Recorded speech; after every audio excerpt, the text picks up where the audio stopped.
这款比亚迪宋 L DM-i 相信是大家期待已久的这么一个产品啊，目前官方的宣传视频已经来了啊，月底的时候就应该就会上市了啊。但目前这个车话题最多的就是这个车卖多少合适。那前段时间我们在做这个比亚迪的新车规划的时候，中间有提到啊，网传这个车是 10.98 万元起，引起了大家的这么一个热议啊。那么这个点后，我个人觉得这个价格今天有必要跟大家来探讨探讨啊。如果说你觉得有一个比较合适，或者说你有相关的内部消息，大家可以把消息打到这个评论下方，我们到时候等上市新车上市过后我们再来看啊。那今天我们再聊一聊啊。那么第一个从它整个目前曝光的参数上来看，长度4780，轴距2782，这个很明显就是一个紧凑级 SUV 的这么一个主流的这么一个范围，甚至说比很多燃油车主打这个空间的像星越 L 这些还要短一点，但是空间肯定是够用的。另外一个点就是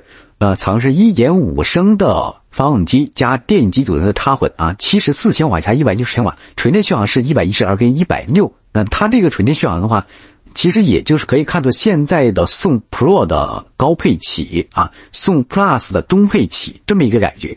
另外的话，我们从价格上其实参考几个车，第一个就是插混的宋 Plus 12.98到 16.98 万元，它的这个续航的话呢，是70公里起啊，70公里、110公里、150公里。那么另外一个就是宋 Pro 啊，它的这个指导价是 10.98到 13.98 万元，它的这个续航是70公里到110公里啊，也就是说。从这两个产品来看的话，它有可能就是 13.98 万元的这个起步价格，大概是这个样子啊。那另外还有一个参考就是这个秦 L 上市之前的价格，其实大家都没有猜透啊，大家都不觉得这个车会卖这么便宜啊。当时我们也猜到至少也得这个13万多起吧啊，至少是这么一个12万多、13万左右这么价格起，没猜到。那么当时的变动是怎么样的？是这个秦 Plus 从 9.98 万元的入门价格直接调到了 7.98 万元的那个荣耀版啊，他们之间其实是有这种变化的。那么其实我们发现这个宋 Pro 它其实也是从这个 12.98 万元调到了 10.98 万元起啊，它这个其实很明显就是为这个虽然说也是有这个销库存的这么一个原因在里面，另外还有一个也是为这个后面的新车测项目啊，这是起步价格。那么这个点的话，其实从 12.98 万元起的话，其实也算非常合适。那么你说这个宋 Plus 的这个 12.98 万元起，它的这个入门版本是一个这个70公里的续航。那另外就还跟大家说两个条线，就是第一个就是大家都知道啊，宋 Plus 是海王网系列的产品啊，它跟这个宋 L DM-i 有可能就是这种兄弟姐妹车型，他们两个的价格有可能是秦 L 跟这个海王06 DM-i 的这么一个一样的价格，有可能是一样的价格，就完全一样的价格，两种不同的这么一个设计风格。那还有一种可能就是他们两个本身在尺寸产品的定位上还是有一区别，就是说它整个的这个产品的这个价格还是有一定的这么一个入门差。就是宋 L 可能它的这个空间啊等等方面或者设计新鲜感会有一定的优势，为了不影响这个宋 Plus 的这么一个价格，它的价格会略微的上拉一点。就是我们刚刚说的，这个它有可能就是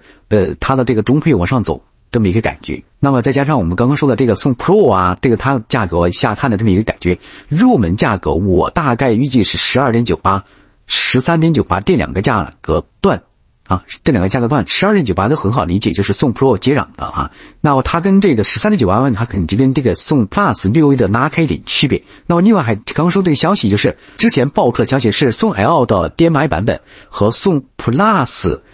它的这个 DM 5.0 版本会一同发布啊，也就是说月底的时候这两个车会一同发布。到时候如果说宋 Plus 的这个产品有调动的话，也有可能就是 12.98 万元起，两个车一样到 16.98 万元这么一个区间。那么在上面的话不太容易上去，就是因为什么？那个唐 17.98 万元现在荣耀版这个价格，如果是重复的话，唐现在本身销量其实1万多还是不错的，如果说往上拉一点的话，有可能就会扯到自己兄弟，这个其实就不太好。那我个人觉得其实 12.98 万元起的到 16.98 万元这个价格区间其实是概率极大的啊。另外还有一个消息就是这个秦 L 当时的这个预扣提车款是12到15，它的价格是 9.98 万元起。那么这个宋 L DM-i 它目前的这个预扣的提车款是15到18万，也就是它最高不会超过18万啊。那么最低的话那就是15万元以内啊，就是这么一个大概就是这么一个范围啊。那么总的来看一句话，这个起步价格在12.98万元或者是13.98万元起，